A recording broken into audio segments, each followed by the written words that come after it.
Hello, this is Gary at Jack Raver Bushcraft. Thank you for watching our video. This week I'm going to talk a little bit and demonstrate splitting firewood down to kindling.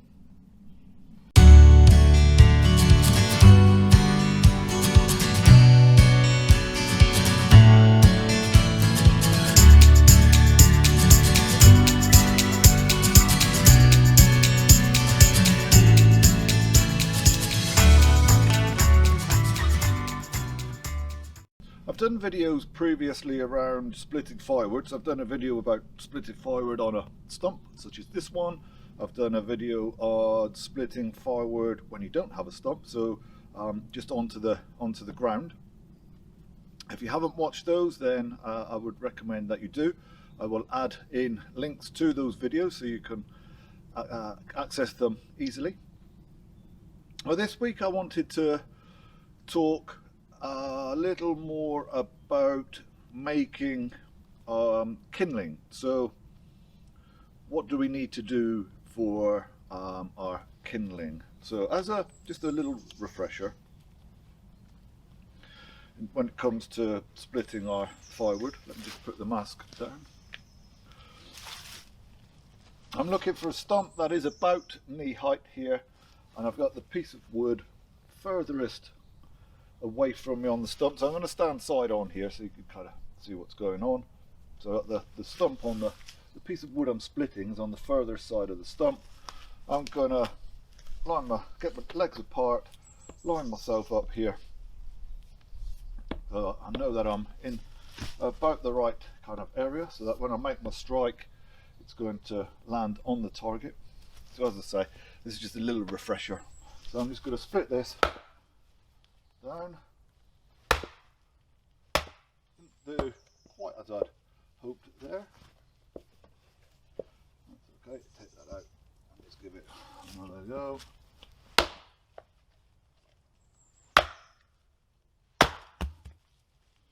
It's a fairly robust piece of ash, to be fair.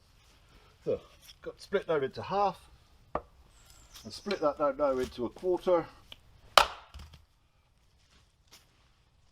So the thing that you may have noticed here is that I make a cut, a split piece of wood, then I have to bend down and pick it back up again. So I'm actually spending more time picking up the piece of wood here than I am actually splitting it. So if we have lots of kindling that we want to make, then it can be a fairly laborious process to do it that way.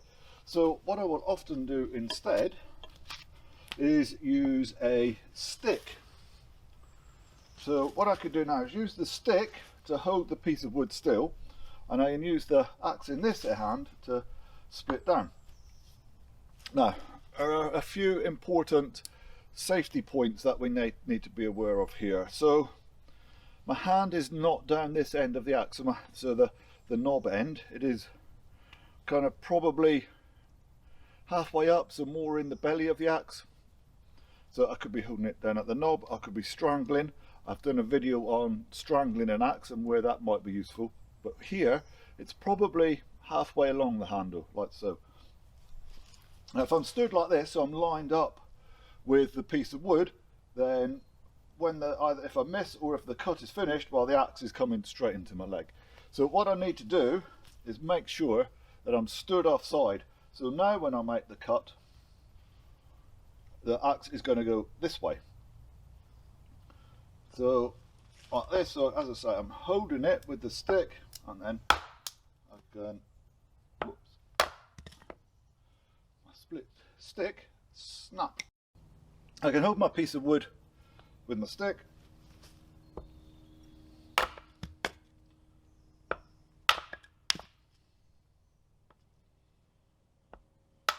like so, and as you can see there, what it allows me to do is chop lots of pieces off without having to continually bend over to pick up the next piece. So if I have lots of pieces of, if I've got lots of kindling that I want to make, then this is the approach that I'm likely to take with it. So I hope that's something that you found useful, guys, something that you can take with you onto your own bushcraft adventures. I will endeavour to get some more content out next week. In the meantime, take care, stay safe.